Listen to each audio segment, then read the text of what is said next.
Hola a todos, mi nombre es Laura Caterina Rubio Reyes y hoy discutiremos en torno a varias temáticas como lo son lenguaje, epistemología y didáctica de las lenguas. Para comenzar el tema, pues es importante hacer referencia a la definición que nos da Kumarabadivelu de lenguaje en su texto de 2015, que no es como tal una definición, él plantea más bien una analogía, que sería la de Fish and the Water. Entonces para nosotros como humanos el lenguaje es prácticamente lo mismo que el agua para el pez. Es algo que está en todos los aspectos de nuestra vida, define todos los aspectos de nuestra vida, pero muchas veces no le damos la importancia que tiene o no notamos ni siquiera su existencia. Nos da también tres formas de ver el lenguaje, como sistema, como discurso y como ideología. Como sistema, pues hace referencia al conjunto de sistemas, subsistemas, por los cuales categorizamos y se puede decir creamos lenguaje. Toma las definiciones o las referencias de Chomsky, entonces hace referencia al lenguaje de una forma gramatical. Seguidamente tenemos el lenguaje como discurso. Él expone las ideas de Holiday de Austin. En el caso específico de Austin, ya él empieza a hacer referencia a los speech acts, a los actos de habla. Y al discurso, digámoslo así, como la forma en la que vemos el lenguaje en el contexto real, es decir, el lenguaje que produce comunicación. Finalmente, tenemos el lenguaje como ideología. Entonces, en esta parte encontré un apartado de Thompson que me pareció muy interesante, que dice Meaning in the Service of Power, que es el significado al servicio del poder. Entonces, es como entender la ideología como ese cuerpo de ideas organizadas que quieren llegar o que salen de un punto de vista particular. Entonces es importante ver también que el lenguaje tiene la capacidad de representar la percepción de muchas ideas o de todas las ideas que nosotros como seres humanos tenemos. Seguidamente está la parte de learning. Entonces tenemos los tres procesos que son input, intake y output. Input pues hace referencia a todo el conocimiento oral y escrito al cual está expuesto el estudiante. Intake hace referencia al conocimiento que es aprendido por el estudiante, es decir, que se queda en la memoria del estudiante. Y el output podría ser lo que viene después del input, del intake, perdón, que es entonces todo el conocimiento oral y escrito que el estudiante está en capacidad de expresar. Dentro de la parte del aprendizaje, pues puse la parte de conocimientos, valores y aptitudes porque fue una definición muy interesante en la cual se define el aprendizaje como el proceso de adquisición de conocimientos, valores y aptitudes, porque muchas veces como docentes solo relacionamos el aprendizaje a la parte de conocimientos y olvidamos también que está muy relacionado con los valores y las aptitudes que adquieren día a día los estudiantes. Seguidamente encontramos los factores de aprendizaje internos y externos del estudiante. Tenemos los factores individuales, afectivos, tácticos, de conocimiento, de negociación y ambientales. Entonces, dentro de la parte ambiental está el contexto social y educacional, que son dos factores que quisiera resaltar.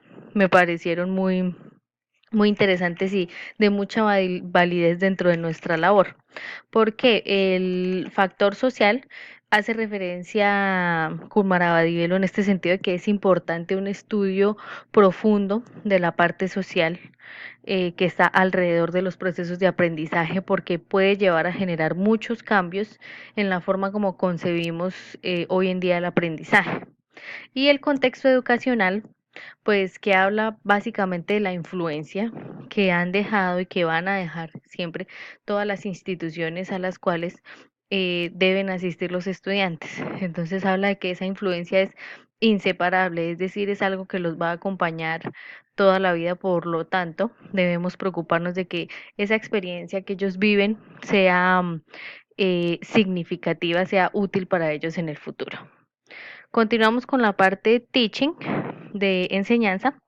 En esta parte pues hay tres palabras claves: sistema, conocimiento y orientación, que fue otra definición que encontré. Me pareció muy interesante también. ¿Por qué? Pues porque habla de el sistema para dar instrucción, para dar conocimiento, pero habla también de adoctrinar. Entonces es interesante el análisis de ese término adoctrinar dentro de lo que debe ser realmente la enseñanza. Y son principios o ideas que que pretenden ser enseñadas por alguien, en este caso pues nosotros los maestros. Y la orientación es pues porque hace referencia a que se pretende orientar un proceso de adquisición y construcción de conocimientos. En esta parte, y haciendo referencia al texto de Kumara Badivelo, encontré dos factores: el form-based input y el meaning-based input. El form-based hace referencia a ver la enseñanza más desde una visión gramatical. Es decir, la gramática es un producto que puede ser analizado, codificado, presentado, y entra en esta parte el grammar teaching, que es la enseñanza gramatical.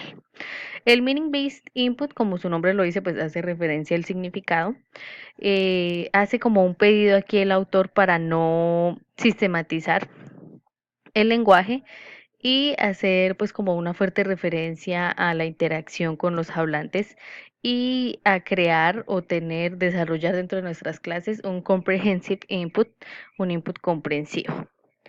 Seguimos con la parte de epistemología. Esta cita de Cerda fue la que me pareció, de todas las expuestas por Jesús Bastidas, de pronto la más completa, pues porque, como lo podemos ver, la epistemología debe ser una reflexión crítica de todos los aspectos en torno a una ciencia. Pasamos a la parte de la didáctica. Entonces, en esta definición de Zambrano, toma la parte de ciencia aplicada. Es una disciplina que se preocupa o que estudia la génesis, circulación y apropiación del conocimiento. En este caso específico, las lenguas o la didáctica de las lenguas. Para terminar, ¿cuál es el campo de aplicación de la didáctica de las lenguas? Pues primero tenemos que ver por qué se preocupa la didáctica de las lenguas. Se preocupa por qué enseñar, quién aprende, quién enseña, cómo se aprende, dónde y cuándo se enseña, se aprende. Y encontramos también las ciencias, digámoslo así, que dan origen a la didáctica de las lenguas, como son la lingüística, la psicología, la sociología y la lingüística aplicada. Entonces, a mi forma de ver y por lo expuesto en el texto de Bastidas, la didáctica de las lenguas pues es una ciencia muy joven, que todavía está en desarrollo y tiene muchos objetos de estudio. Entonces es muy difícil canalizarla a uno solo, porque todas esas ciencias han puesto de sí para, digámoslo así, para un desarrollo común, que sería en este caso la didáctica de las lenguas. Entonces aquí entramos a hablar también de interdisciplinariedad, transdisciplinariedad y multidisciplinariedad, que en este caso pues la transdisciplinariedad es como el fin último al que deberían llegar todas las ciencias. Espero que este video haya sido de ayuda y muchas gracias por su atención.